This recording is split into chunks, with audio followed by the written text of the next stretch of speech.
নমস্কার, ব্রেকিং বাংলায় আপনাদের স্বাগত। আমি জয়ন্ত মজুমদার। মঙ্গলবার দিন বিজেপি রাজ্য সভাপতি শ্রমিক ভট্টাচার্যের সঙ্গে সাক্ষাৎ করেছিলেন দিলীপ ঘোষ, এবং তারপরের দিনই বুধবার দিলীপ ঘোষ দিল্লিতে চলে গিয়েছিলেন এবং আচমকাই গিয়েছিলেন। আমি বলেছিলাম যে তার সঙ্গে বিজেপির যুগ্ম সাধারণ সম্পাদক সংগঠন শিবপ্রকাশের বৈঠক হওয়ার কথা। তো বুধবার দিন যথারীতি প্রথমে বিজেপি সাধারণ সম্পাদক বিনোদ তাওড়ে এবং পরে শিবপ্রকাশের সঙ্গে দিলীপ ঘোষের বৈঠক হয়। তো দিলীপ ঘোষ বৈঠকের পরে বেরিয়ে সংবাদ মাধ্যমের কাছে কিছু কথা বলেছেন। আমি তার একটু অংশ আপনাদের শুনিয়ে দিচ্ছি, আপনারা শুনুন দিলীপ ঘোষ কি বলেছিলেন ওই বৈঠকের পরে বেরিয়ে এসে সংবাদ মাধ্যমের সামনে। জোটবদ্ধ আছি, কারণ নাই এটা যে বলছে তারা বিজেপি সম্বন্ধে ধারণা আপনি আরো সক্রিয় হয়েছেন, এটা কি বলা যেতে পারে? না, একবারই তো ওনার সঙ্গে দেখা করলাম আমি। উনি বলেছেন সবাইকে নিয়ে কাজ করতে হবে, উনি সভাপতি, উনি যেটা ঠিক করবেন সেটা সবাই মেনে নেবে। উনি তো বলছেন সবাইকে একসঙ্গে মিলে কাজ করতে হবে, বলে দিয়েছেন। সেই হিসাবে অনেকে উৎসাহিত হয়েছে পুরনো কর্মীরা। আপনি দেখলেন কালকে সবাই এসেছিল, ওখানে ব্যাপক উৎসাহ ছিল। সেই উৎসাহটা আমরা ফিরিয়ে আনতে চাইছি।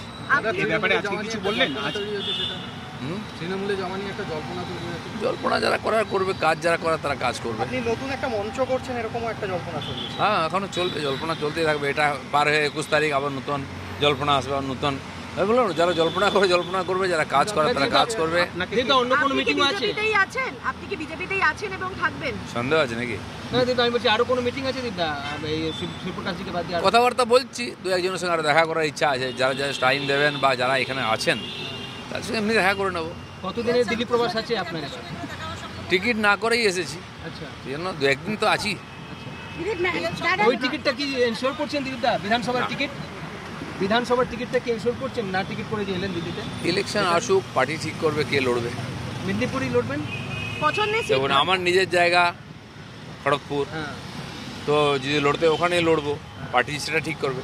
পার্টির লোকসভা আমাকে বললো যাও বর্ধমান, তো আমি বর্ধমানে গেলাম। তো লাভ ক্ষতি কি হয়েছে সবাই জানে। ক্ষতি হয়েছে তো, সেটা পার্টির ভাবা উচিত। এই প্রসঙ্গে আপনাকে লোকসভায় আসন বদল করা, শ্রমিক ভট্টাচার্যের সংবর্ধনা অনুষ্ঠানে না ডাকা, এই যে ক্ষোভগুলো আপনার মধ্যে ছিল সেগুলো এখন প্রশমিত হচ্ছে? এর আগে থেকে আরো অনেক ঘটনা আছে। আপনি সেগুলো জানালেন আজকে? পার্টির মিটিং আমাকে চেয়ারই দেওয়া হতো না, আমি তো কাজ করেছি, আমি পার্টি ছেড়ে চলে যাইনি। যারা আমাকে পার্টি ছাড়াতে চেয়েছিল অনেকজন, তারা খুব চেষ্টা করেছিল। দিলীপ ঘোষ ছাড়বে কোনো বলেনি। যে পার্টি দাঁড় করেছে পার্টি ছাড়বে কেন? পার্টি ছাড়িয়ে নেওয়ার চেষ্টা করলে তখন লড়বে। না, যারা অন্য পার্টি থেকে এসছে তারাই বলে চাইছিল দিলীপ দা বিজেপি ছেড়ে দেন। আমি জানি না আপনাদের বন্ধুরা কারা কারা আছে, আপনারাই জানেন।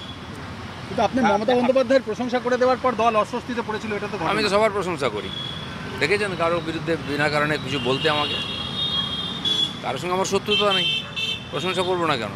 প্রশংসা এই জন্য করেছি, প্রশংসা করিনি। আমি বলেছি যে যারা এত বড় কথা বলছে তাদের নামে অত কেস আছে, আর যাকে নিয়ে এত চর্চা তার নামে কেস নেই কেন? আর যার নামে কেস নেই, চোর ডাকাত বলে কেউ প্রমাণ করেন, তার সঙ্গে কেউ আমি বসি, আমি খারাপ হয়ে গেলাম? না দিদা, দীঘায় যাওয়াতে একটু পার্টি কর্মীরা অস্বস্তিতে ছিলেন, যেটাকে বয়কট কর্মীরা নয়, কিছু লোক অস্বস্তিতে ছিল। সমস্যাটা ওটা যে মমতা ব্যানার্জি আমাকে এত গুরুত্ব দিয়েছেন কেন, এই জন্যই অনেকে কষ্ট পেয়েছেন। আপনারা দিলীপ ঘোষের বক্তব্য শুনলেন। এখানে সিগনিফিক্যান্ট একটা জিনিস রয়েছে যে কিছু ব্যক্তি আমাকে দল থেকে কি বলে দল ছাড়া করতে চেয়েছিল, কিন্তু যে দলকে দাঁড় করিয়ে সে দল ছাড়বে কেন, এইটা বলার চেষ্টা করেছেন। মানে কিছু ব্যক্তি তাকে দল ছাড়ানোর চেষ্টা করেছিল, কিন্তু তিনি দল ছাড়েননি। সেকেন্ড হচ্ছে, সম্প্রতি মুখ্যমন্ত্রী মমতা বন্দ্যোপাধ্যায়ের কে নিয়ে দিলীপ ঘোষ কিছু প্রশংসাসূচক মন্তব্য করেছেন যে মমতা বন্দ্যোপাধ্যায়ের বিরুদ্ধে কেস নেই বা কিছু।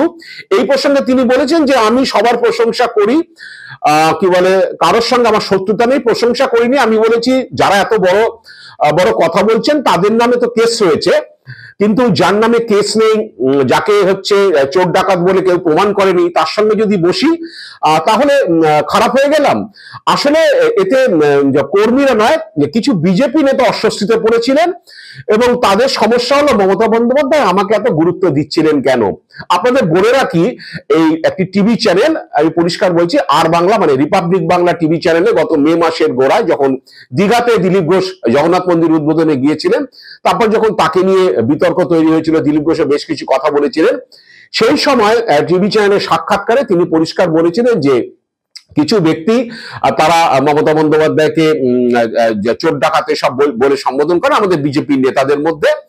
তো ঘটনাচক্রে হচ্ছে মমতা বন্দ্যোপাধ্যায়ের বিরুদ্ধে কি কোনো কেস আছে, আমি কি তাকে কিছু বলতে পারি? অথচ যারা বলছেন সেসব কথা তাদের নামে কেস হয়েছে। আপনারা পরিষ্কার বুঝতে পারছেন যে নাম না করলেও কাকে ইঙ্গিত করেছিলেন দিলীপ ঘোষ।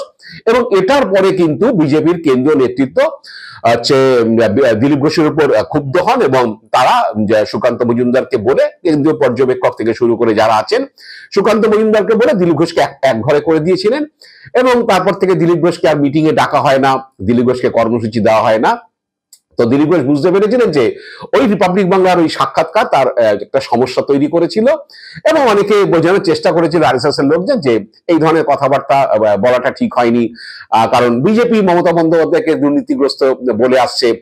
আর শুভেন্দু অধিকারী তো সকাল থেকে মানে মমতা চোর, অভিষেক চোর বা ভাইপো চোর এসব না বলে জলস্পর্শ করেন না। তো সেখানে দিলীপ ঘোষ এই ধরনের একটা কথা বলাতে হচ্ছে দল তাকে কোণঠাসা করে দেয় এবং এক ঘরে করে দেয়। কিন্তু হঠাৎ করে একটা পরিবর্তন বিজেপিতে লক্ষ্য করা যাচ্ছে যে দিলীপ ঘোষ শ্রমিক ভট্টাচার্য সভাপতি হওয়ার পর তিনি চলে গেলেন, শ্রমিক ভট্টাচার্যের সঙ্গে সেখানে বৈঠক করলেন। পরের দিন দিল্লিতে গেলেন এবং দিল্লিতে আমি যেটা বলেছিলাম যে যেটা শোনা গিয়েছিল যে শিবপ্রকাশ বা দিল্লির অন্য নেতারা দিলীপ ঘোষের সঙ্গে বৈঠক করে এটা তাকে বোঝানোর চেষ্টা করবেন যে তিনি যাতে কোনো বিতর্কিত মন্তব্য কিছু না করেন, যাতে দল যেভাবে বলে তাহলে সেইভাবে তিনি চলেন, তাতে তার হয়তো ভবিষ্যতে ভালো হতে পারে এবং তাকে আস্তে আস্তে দল সমন্বয় ফেরাতে পারে। এই ধরনের পরামর্শ এবং দিলীপের যা যা অভিযোগ আছে, দিলীপের নিজস্ব ব্যক্তিগত যেসব অভিযোগ আছে পার্টি সম্পর্কে, সেগুলো তারা শুনতে চান এবং তারা দিলীপকে কিছু পরামর্শ দিতে চান যাতে দিলীপ আর ভবিষ্যতে এই ধরনের কোনো পদক্ষেপ না করেন। কিন্তু শিবপ্রকাশের সঙ্গে বৈঠক করে বেরিয়ে আসার পরে দিলীপ ঘোষ ফের মমতা বন্দ্যোপাধ্যায়কে নিয়ে বললেন এবং বললেন যে যারা বড় বড় কথা বললেন তাদের নামে কেস হয়েছে, বিজেপির কোন নেতার নামে কেস হয়েছে আপনারা নিশ্চিতভাবেই জানেন। কি বলে কারা কোন দল থেকে এসছে তাদের নামে কেস ছিল। অনেকে তৃণমূলেও বলে যে ওই কেস থেকে বাঁচার জন্য গ্রেপ্তার হওয়ার ভয় হচ্ছে বিজেপিতে যোগদান করেছে। তো এবারও পরিষ্কার যে কাদের বিরুদ্ধে দিলীপ ঘোষ বলছেন এবং সবচেয়ে সিগনিফিকেন্ট শিবপ্রকাশের সঙ্গে বৈঠকের পর বেরিয়ে হচ্ছে সেই সব কথা বলছেন যে যাকে দল থেকে তাড়ানোর চেষ্টা হয়েছিল তিনি দল ছাড়েননি এবং হচ্ছে মমতা বন্দ্যোপাধ্যায় তাকে প্রশংসা করলে কাদের কাদের অস্বস্তি হয় এবং কাদের নামে কেস হয়েছে তারাই বড় বড় কথা বলছে মমতা বন্দ্যোপাধ্যায়ের নামে। তাহলে এটা বোঝা যাচ্ছে যে পরিষ্কার যে তৃণমূল থেকে যেসব নেতা বিজেপিতে এসছেন, যারা এখন দিলীপ ঘোষের বাসায় যারা এখন বড় বড় কথা বলছে, তো তার লক্ষ্যটা তাদের আসলে যেটা শোনা যাচ্ছে দিলীপ ঘোষকে দমটা দেওয়া হচ্ছে পরিকল্পিতভাবেই। কারণ হচ্ছে এইটা নিশ্চিত যে শিবপ্রকাশ মতো বিজেপিতে যিনি রয়েছেন যুগ্ম সাধারণ সম্পাদক সংগঠন, মানে বিএল সন্তোষের পরেই, তো শিবপ্রকাশের মতো ব্যক্তির সঙ্গে তিনি শিবপ্রকাশ থেকে আরএসএস থেকে আসা লোক এবং বাংলাতে তিনি পর্যবেক্ষক ছিলেন। তো তিনি দিলীপ ঘোষের সঙ্গে বৈঠকের পর দিলীপ ঘোষ এই ধরনের কথা বলছেন, বোঝাই যাচ্ছে টার্গেট কারা এবং কাদের কোণঠাসা করার জন্য দিলীপকে দম দেওয়া হচ্ছে। কারণ হচ্ছে যেটা তৃণমূল বরাবর বলে আসছে যে যারা দল ছেড়ে বিজেপিতে যোগদান করেছে তৃণমূলের যে নেতারা, আর তারা হচ্ছে আমাদের লক্ষ্মী প্যাঁচা। কারণ হচ্ছে তারা দল ছেড়ে চলে যাওয়ার পরে রাজ্য বিজেপি একটা নির্বাচনে হচ্ছে ভালো ফল করেনি। এটা 2021-এর বিধানসভা, 2022-এ পুরসভা, 2023-এ পঞ্চায়েত, 2024-এর লোকসভা এবং যেসব উপনির্বাচন, কোনোটাতে বিজেপি ভালো ফল করেনি। আসলে হচ্ছে এই সব নেতারা যারা তৃণমূল ছেড়ে বিজেপিতে গিয়েছেন এবং এখন বড় বড় কথা বলছেন, তারা আমাদের লক্ষ্মী পাচ্ছে একটা করে, তাদের কথা মানুষ হচ্ছে বিশ্বাস করে না, তাদের সেই বিশ্বাসযোগ্যতা নেই। কারণ তারা কে কিসের জন্য দল ছেড়েছে এটা মানুষের কাছে পরিষ্কার। কারণ নামে মামলা ছিল, তিনি হয়তো অ্যারেস্টের ভয়ে বিজেপিতে যোগদান করেছেন, এইরকম কেউ হয়তো কলকে পাচ্ছিলেন না তৃণমূলে, তিনি গিয়ে বিজেপিতে হিরো হয়ে গেছেন, সব স্পেশাল ফ্লাইটে করে গিয়ে সব জয়েন করেছেন। তো এখন বিজেপি নেতৃত্ব হচ্ছে বুঝতে পেরেছে, হয়তো আমি সেটা বলছি যে এই কারণে তো দিলীপ ঘোষকে দম দেওয়া হচ্ছে যে এইসব যারা তৃণমূল থেকে এসে এখন এখানে বড় নেতা সেজেছেন বা বড় নেতা হয়েছেন বা এখন বঙ্গ বিজেপিটাই তারা দেখছেন এরকম একটা ব্যাপার যারা করতে চাইছেন, আসলে হচ্ছে এরা কোনোদিন ভালো ফল দিতে পারেনি, এরা আগামী দিনেও ভালো ফল দিতে পারবে বলে দিল্লির নেতারা বিশ্বাস করেন না। কারণ দিল্লির নেতারা বুঝে গেছে এদের সেই বিশ্বাসযোগ্যতা, মানুষ সেই বিশ্বাস এদের করেন না।